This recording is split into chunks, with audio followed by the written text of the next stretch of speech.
Hey, what's going on, YouTube? Today we're talking Tier 4 and below. Frequently I get asked the question, should I train Tier 5 directly, or should I train lower tier troops and then upgrade them into Tier 5? Right, so look, obviously if you haven't unlocked Tier 5 yet, this video isn't really for you. I mean, maybe planning for the future. But for those of us that have unlocked Tier 5, I thought I'd go through each of the rationales that I hear on training lower tier troops to see which of them, if any, are valid and under what circumstances you should train lower tier troops.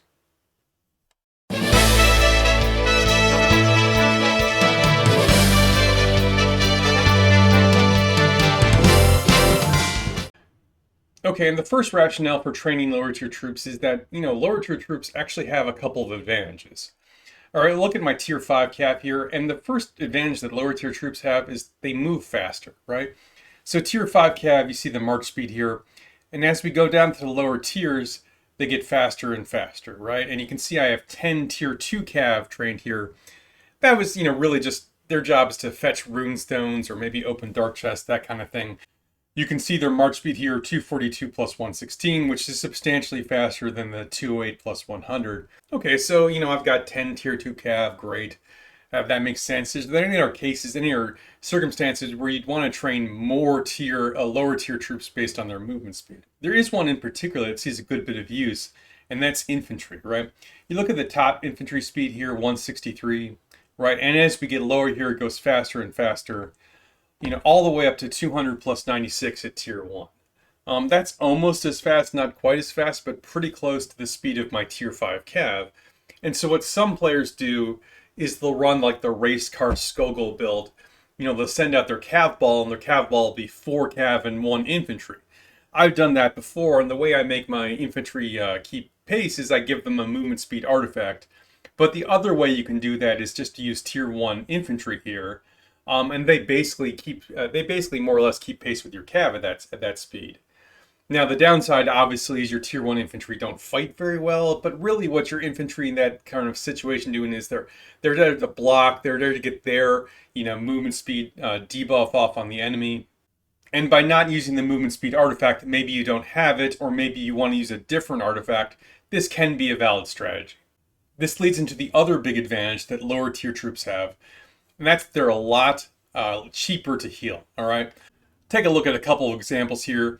T5 cav versus T4 cav, and I just have a few units here to show the difference, right? Here's the cost to resource heal these 100 T5 cav, and then when we switch it over to the T4 cav, you can see it's much cheaper.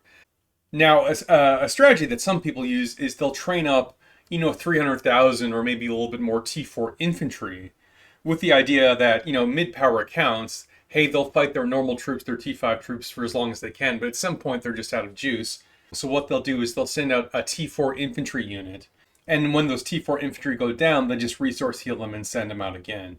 And they can do this for a lot longer than they could do it with T5. And so I think this is another valid strategy for, mid-power, lower power accounts, to have that sort of T4 ball that you can use in that critical situation when you're out of troops, but the alliance needs you and you can still keep fighting.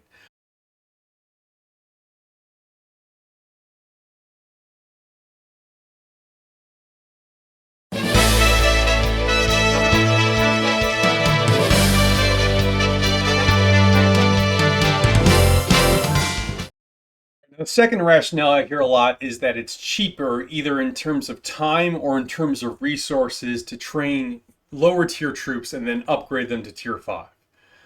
The bottom line here is this just is not true.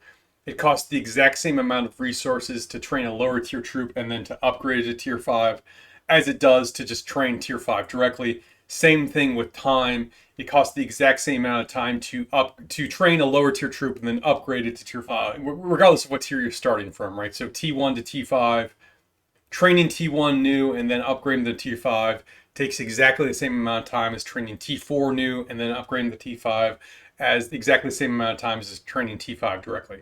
So in terms of saving time or resources, there's no advantage there. That is not a reason to train lower tier troops.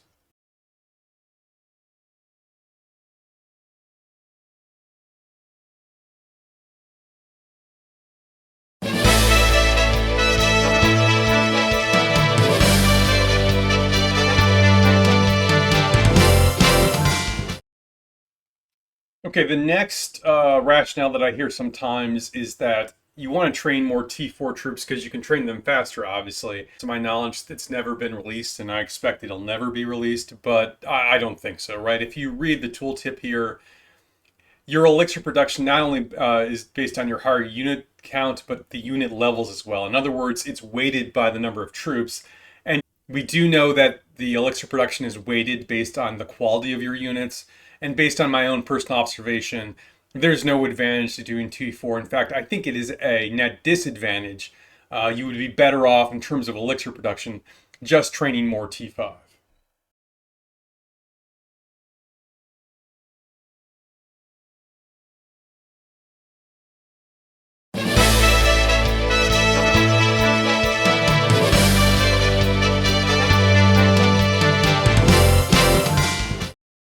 Now, the last thing I want to talk through is for the speed of events that Call of Dragon has. Look, Call of Dragons has a lot of speed up events, and they happen pretty frequently. But I just want to talk in depth about, I think, what are the biggest two, the two that most people care about. And that's the Strongest Lord event and the Greatest Height event. And I want to give you a couple of tips just off the bat in terms of training troops to compete for the Strongest Lord. All right.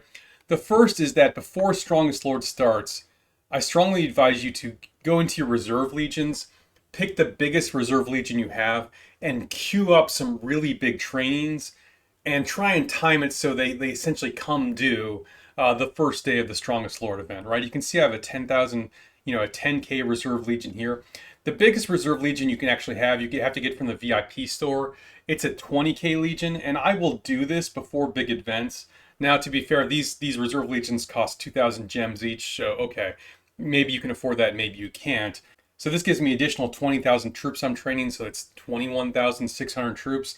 And I'll queue up basically about 2 weeks before the event that I want to push in. And that way it's coming due right about when the event starts and I can cash it in. And it's like I trained 21,600 troops, times five, right at the start of the event, and gives you a really nice leg up, right?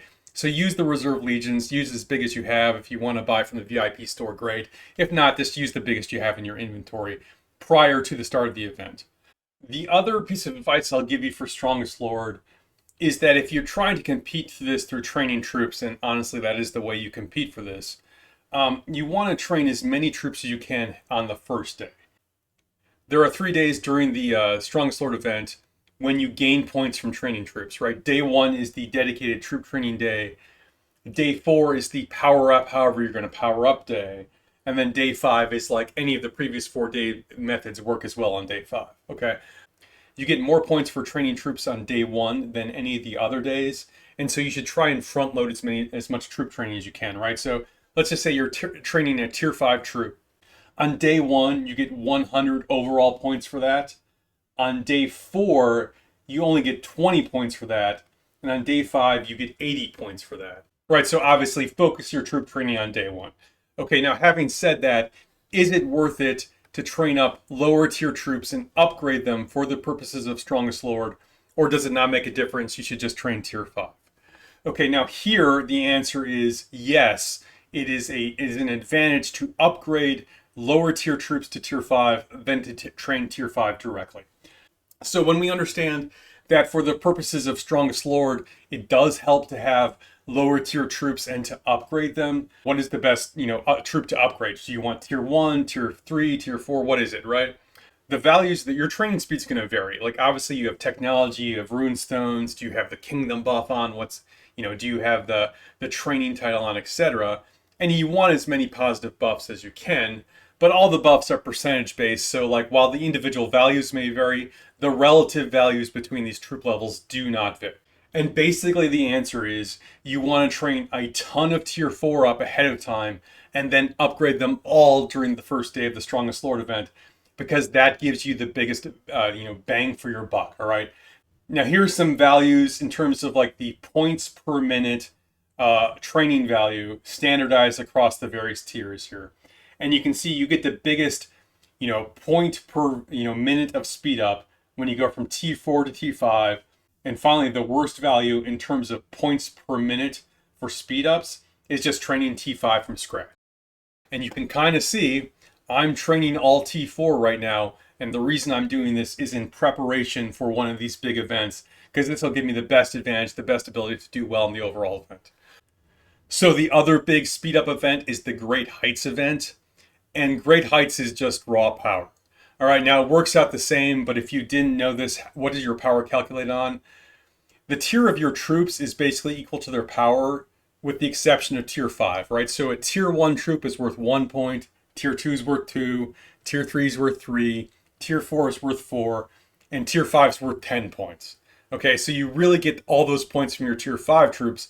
Well, that discrepancy in the points values should give you a clue of what you should do here as well, right? And it's basically the same thing. Your best strategy is to train lots of tier 4 ahead of time, upgrade as many T4 as possible into tier 5, right? That's great value. That's the best way to win Great Heights. All right, and now the fair question is, are there any downsides to doing this method? Well, the downside is you don't have the T5 troops in the meantime, right? If you're in the middle of your KVK or preparing to go into your KVK, until you hit that strongest lord event, until you hit Great Heights, and you're upgrading all these troops, well, then you got a lot of extra T4. Now, look, T4 aren't terrible, and they have some particular uses, but most of the time, if you have T5, you want to be fighting tier 5. They're just going to perform better. So until you hit that upgrade event, you're going to be at a slight disadvantage.